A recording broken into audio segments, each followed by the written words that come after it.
Good evening, ladies and gentlemen. Welcome to this press meet, which is different. We will talk about security issues and what can impact the country if we are not prepared. We have an expert who will share his views and thoughts with us. It's Professor Harjinder Singh Lali, who is Senior Teaching Fellow of Cybersecurity at the WMG Warwick University, which has a specialized course in security management and in cybersecurity and management. He is of course in the center. He is an Indian but born and brought up in the UK. And we have Venu Prasad, who is an MBE, who is the facilitator here in Chennai and who's also been associated with British Council for long years, who's played a key role in promoting the Warwick University WMG, particularly for this course on cybersecurity and management. We'll have a PowerPoint presentation, and along with that, Professor will address us, and maybe Venu will say a few words later on, and we have question answers, and then we can wind up and have tea. So with these few words, once again, while I thank you, I would now invite Professor Lali to make his presentation. For attending this, I have my email address there at the bottom of the presentation, and also I have some business cards, so you can take those at the end. And if there's anything you want to discuss with me after the event, or well after the event, months later, I'm more than happy to talk to you. Similarly, if you need, I'm not saying I'm an expert, but if you need professional input into a story you're writing or an issue that's developed, then do email me and I'll share our thoughts with you. This is the I don't want to make it a PowerPoint event. In fact, I'm not using PowerPoint. I'm using something called Prezi. But this is the title of my talk, The Emerging Cybersecurity Threat, Why India Should Be Worried. I'm going to give you a bit of background first. I've been doing a load of guest lectures at universities and institutions here in India. Hindustan University, Bharatiya, SCMS, there's a whole list of universities that I've attended and colleges. And the purpose of the visit has been to increase the cybersecurity awareness level here in India, because my professional view is that India is totally under-equipped to deal with the threat that is emerging. And I'll demonstrate to you why I think that India is under-equipped. And I'll also hopefully be able to give you some ideas on how India can move forward. So suppose one of my missions has been to increase awareness at faculty level in universities and institutions of cybersecurity. I work for the University of Warwick. I'll tell you a bit about that. And within the University of Warwick, I work for WMG. WMG is one of the largest departments. It's led by Lord Kumar Bhattacharya, who's an Indian, lives obviously in the UK. He has very, very, very good connections with India. For instance, he was on the board of Tata when they selected the new CEO. He was almost single-handedly responsible for getting Tata to the UK to buy Jaguar Land Rover. So there's some very, very good connections between WMG and India, and in fact the University of Warwick and India. My presentation is going to be about 15 minutes, and then we will take questions. I want to tell you a bit about the University of Warwick. We're a top 10 university in the UK. We've always been in the top 10, often in the top 5, top 50 in the world. Huge £500 million research income. And, as you can imagine, it's a research-intensive university.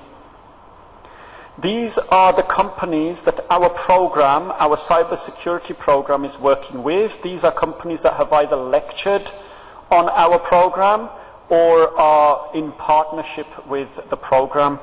So we have some very well-known names: IBM, GCHQ, Metropolitan Police, and some not so well-known names such as L3 Communications Technology, the Serious Organised Crime Agency, which recently became the National Crime Agency. So there's a good mixture of companies there. The reason why I wanted to tell you about this interaction that we have is that the cybersecurity threat is changing very, very rapidly. And I'll give you examples of how fast it is changing in a few moments. It's changing so rapidly that as an academic, I can't keep up with how fast it's changing. But these guys are on the shop floor. They're the ones who are dealing with the problems every single day. So they see the threats and the attacks, weeks before we get to hear about them. Right? So as an academic, we can sit in what are called ivory towers and read journals and write papers and so forth, but these are the people who are dealing with the cybersecurity threat around the UK, and in some cases like IBM, HP, around the world. So we need these guys on board to talk to our students and give them case studies and tell them what they are seeing on a day-to-day basis. And at the same time, these guys, these companies, and there's a few more there, they need us as academia because they want to research solutions for some of the problems that we're facing. And I'll give you an example of some of these problems in a little while. So, the WMG model, the University of Warwick model, is that typically we teach 80% of the course and these companies teach the other 20%. And that's the way I think academia should work around the world, especially here in India, where academia, in my view, is more kind of industry focused. We've got a number of ongoing research programs. I don't want to bore you with all the research that we're doing in cybersecurity. We've got 4 non-disclosure agreements, 2 with companies that I can't even tell you about. That's how secretive that research is. So as you can imagine, there's a lot of secretive research going on there. Why is cybersecurity such a big problem? The reason is that the threat landscape is continuously changing. Until recently, we hadn't heard of this virus, Stuxnet. I'll tell you about that in a few moments. 2 months ago, as recently as that, we hadn't heard of these viruses here, ransomware and rat malware. And I reckon, 99% of your readership hasn't heard of these viruses, right? But these are the next generation of viruses that are going to affect India. They're already affecting the West, and everything that affects us over there finds its way to you guys over here. So in about 4 months' time, you'll be hearing about cases of ransomware and rat malware, and you'll hopefully remember that I spoke about it a few months ago. Now, let me explain what these viruses are. But before I do that, let me tell you about Stuxnet. You might have heard about this group of viruses. These are viruses that affect what we call industrial control systems. Industrial control systems are built into things like your water filtering plant here in Chennai. They're built into traffic control systems, nuclear power processing plants, national air traffic control systems, and oil pipelines. Last week there was an announcement from the government to oil companies here in India to say you need to protect yourself against cyber attack. Do you know why they made that announcement?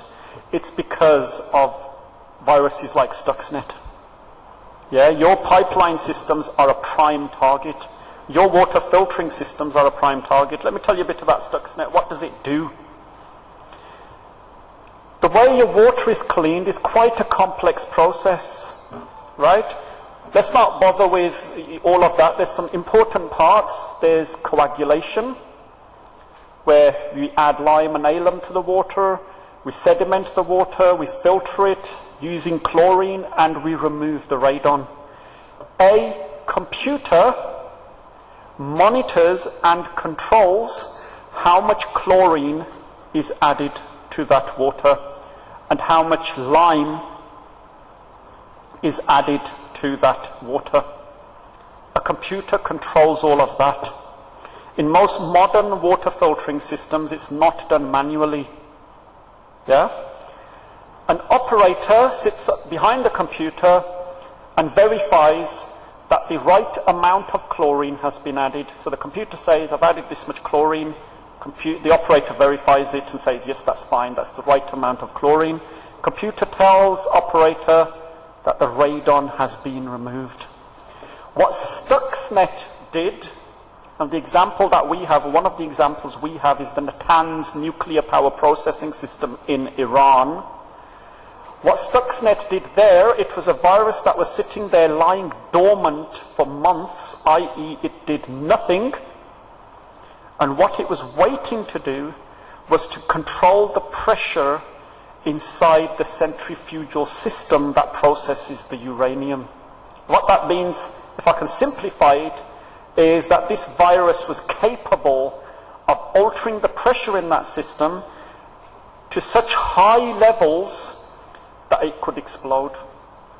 And the operator who was operating this, he saw that and it looked fine to him. So the virus was also telling the operator that the pressure was fine.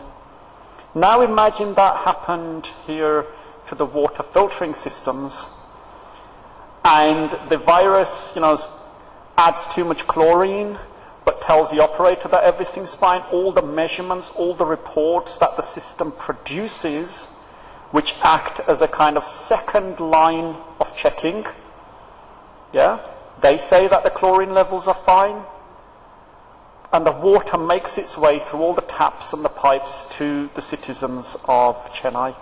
So this is the kind of threat that we're now trying to deal with, right? And a lot of governments around the world are very, very worried about this.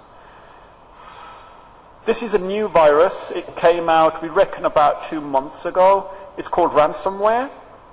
And the way this works is that it will encrypt an entire hard drive using what we call government-level encryption. I'll explain what that means in a few moments.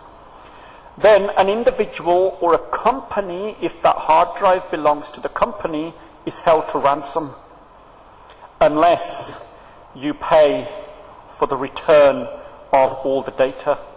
What does that mean to you? And what does it mean to your readers? SMEs, small companies who do not have the complex IT infrastructure to have the right levels of kind of business continuity planning, backups and so forth, they will find that their entire hard drive has been encrypted. Customer databases, all their research, all their intellectual property has been encrypted, and they have to pay a fortune to get it decrypted and handed back over to them. Let me tell you something a bit about government level encryption. Encryption is designed in such a way that when the British Embassy in the UK sends an email to the Deputy High Commission here in Chennai, other governments cannot decode the contents of that email. That's how strong the encryption is. So even the Americans could not decode that communication. It's impossible for them. That's what we call government level encryption, and fortunately or unfortunately that level of encryption is available for every single one of you to use. You can encrypt data and communications using the same level of encryption that the UK government and the Indian government use. Which means that if you're infected with ransomware, you can't go to McAfee, you can't go to Netitude, you can't go to TCS. There are no companies that can just decrypt that for you. You need the original keys held by these guys in Pakistan or Poland or Estonia. You need those keys to decrypt all your data.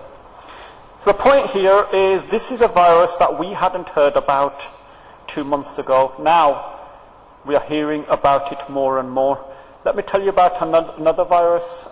At home in Birmingham, I have a smart TV. My family watch TV on that. It has a webcam. and it's got Skype installed. Every night, I Skype my children, we talk to each other, they sit in the living room, they watch the TV and they're talking to me through the webcam. I've got a video cam on my laptop and I'm talking to them. RAT malware stands for Remote Access Tool malware. This is a new worrying malware which can control the camera on my laptop. Whenever the camera on my laptop turns on, a light goes blue. That's a warning to me to say your camera is on. Yeah? Whenever my TV at home is on, the red light turns off. Yeah, so you've all seen LED plasma TVs. There's a red light. When it turns off, it means the TV's on, right? When the blue light on the webcam is on, it means the webcam is also on. So there's a very simple electrical circuitry. What rat malware can do is keep the red light on, which means the TV is off, turn the blue light off, which means the webcam is off, but turn the webcam on. Does that make sense? So you're sitting there in front of the TV or the webcam thinking that everything's off, but it's actually filming you. Let me give you an example of how dangerous that type of malware is. Imagine a company, board of directors are meeting, they've got a nice office, plush office with 10 seats, nice leather chairs. They have a video conferencing screen, and the reason they have that is because sometimes all the board of directors can't make it to the meeting, so they hold a video conference. Yeah, the guy from Delhi can't make it, so that week he'll just video conference in, and the other 7 board members will be there in the meeting. What rat malware can do now is it can be filming, recording the entire meeting without anyone in that room realizing that that video conferencing system is being used. So this is now the next level of industrial espionage. Yeah, where we can start stealing secrets from companies without them even realizing that we've turned all their cameras on. Right? There's another worrying trend that this brings for our society. A few months ago, there was a boy in Scotland, 17-year-old, his name was Darren Chapman. He jumped off a bridge and committed suicide. And the reason why he did that was his webcam, or video footage of his webcam, was shared amongst other children in the school. And it was very compromising video footage. And he just couldn't handle it anymore. He was very embarrassed by it, and he committed suicide. Yeah, so this kind of technology or this kind of virus can have an impact on our children who are using laptops, who are using computers, where, they might be using it in their bedroom, it's a private room, you can do what you want. Yeah, you get changed, you put your clothes on, you go to sleep. And this kind of technology is going to cause, I think, a massive impact there. So what I wanted to demonstrate by giving you those 3 examples is that this landscape is changing very, very quickly. I have been in this industry now since 2005. That's 8 years in the cybersecurity industry, and another 5-7 years in the networks industry. And I've never seen anything change as fast as this industry does. Every 2 weeks there's another threat that we're dealing with. So, why do I believe India is under-equipped? Well, look at this. UK has a population of around 64 million people. We have 61 postgraduate cybersecurity courses. If you want a list, I'm quite happy to share it with you. If you want to email me, I can give you the list of all the courses in the UK. India has a population, 1.2 to 1.3 billion. You've only got around 9 PG courses and 8 UG courses in cybersecurity. So you are professionally completely under-equipped to deal with this threat. Other countries, Iran, China, North Korea, the UK, America, Pakistan, are recruiting cybersecurity professionals at defense level. No, they're building armies of cybersecurity professionals. China has apparently got the largest cybersecurity army in the world. These are programmers, malware writers, malware analyzers, encryption algorithm developers. This is the kind of skill set they're hiring because they know that tomorrow's war is not just going to be fought on a battlefield with tanks and grenades. Part of that war is going to involve taking over the technology or attacking the technology of your enemy. However, in India's case, this is the bare facts of the problem that you face, and I'm quite happy to be challenged on that. Yeah, if anyone feels that no, we're perfectly equipped or we've got enough cybersecurity professionals, I'm quite happy to be challenged on that because my view is completely different.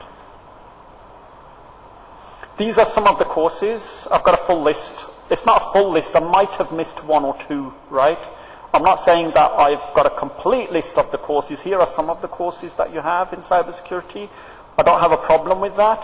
What I do also have a problem with is that where there is a course or a subject or a module on cybersecurity in a degree, in say a computer science engineering degree or a computer science degree or a computer engineering degree, that module focuses on encryption and ciphers. That's fine. I don't have a problem with that. But there's a very large corpus of the curriculum that is missing. And that's a skill set that India needs to develop. Risk management, governance, digital investigation, industrial espionage, cyber crime, cyber fraud, and there's a whole list of other topics. So one of the reporters earlier on was asking me about the ethics of ethical hacking. How thin is that line? And there's another important topic, the whole ethics of cybersecurity. So the question I'm trying to address through my talks to faculty, universities, institutions, the Computer Society of India. Tomorrow we're at the Hindustan University, who've set up the Centre for Defence and Technology Studies.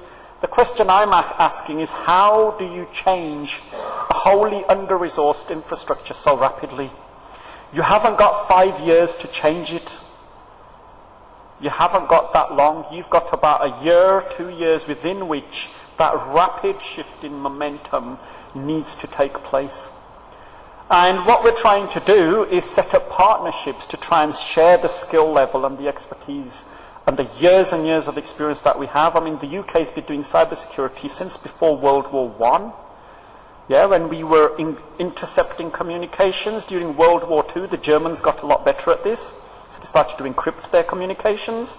So then what the UK did was they had around 800 cipher specialists working at Bletchley Park trying to crack the German encryption codes. So we've been doing this for years. We've got almost 80, 90 years worth of cybersecurity experience. Okay, that's all I wanted to say. I hope that's been useful. There's my email address. I want to thank Satyan.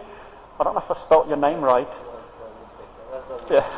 Well, you all know how to spell his name, I hope. I want to thank the members of the press. I want to thank Satyan, and most importantly, Mr. Venu Prasad, who's our regional coordinator for WMG, for organising this.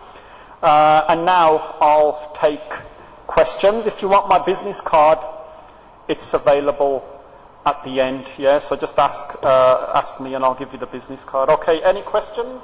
Can you just give us a picture of the kind of impact the three malware that you mentioned, rat malware and ransomware, the kind of impact monetarily in the UK and US? Okay. The whole cybersecurity agenda is being driven by two groups of people: cyber criminals and foreign governments.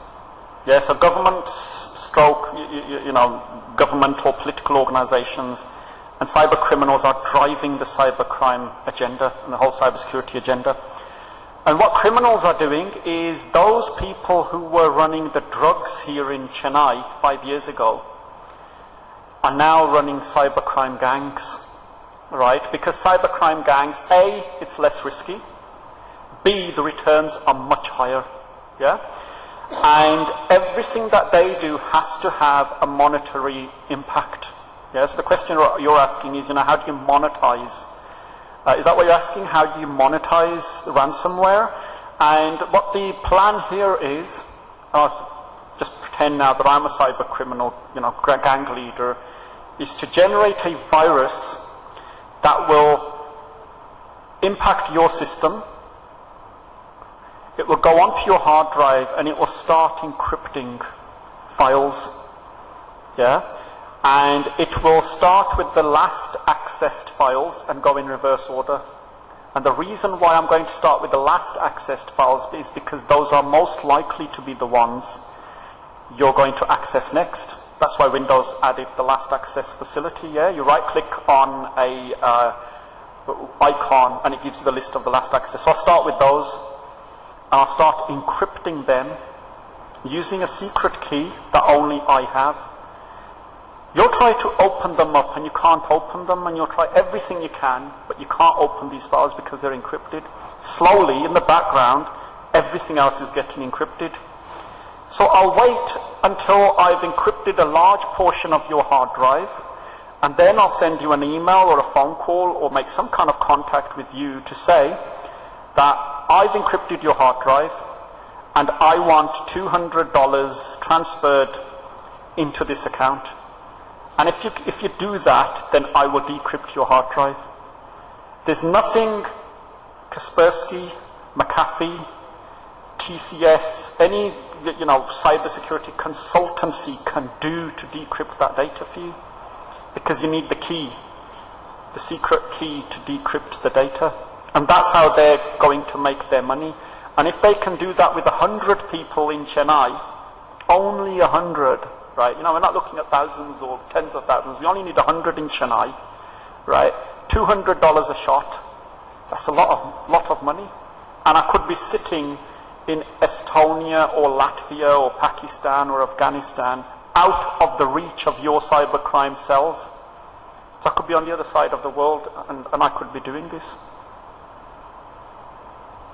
My question was about, is there any documentation by the UK government about the impact, the money lost to ransomware over a few months? No, and the reason is because it's about 2 months old.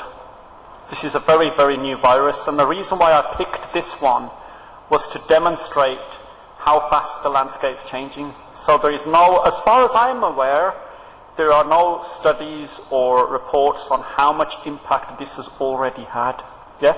If you want to find out more, do a search for CryptLock, C-R-Y-P-T lock. Yeah, that's the name of the virus. The category we put it under is ransomware. So there'll be many variations of CryptLock now. So you have a category called scareware, and within that you have lots of different viruses. You have a category called Trojan, and within that you have a lot. So this category is this completely new category of virus, right? Ransomware. And within that, one of the viruses that you could look at is CryptLock, and that will tell you more about how it works and how it's already impacted people in America and in the UK. Does that help?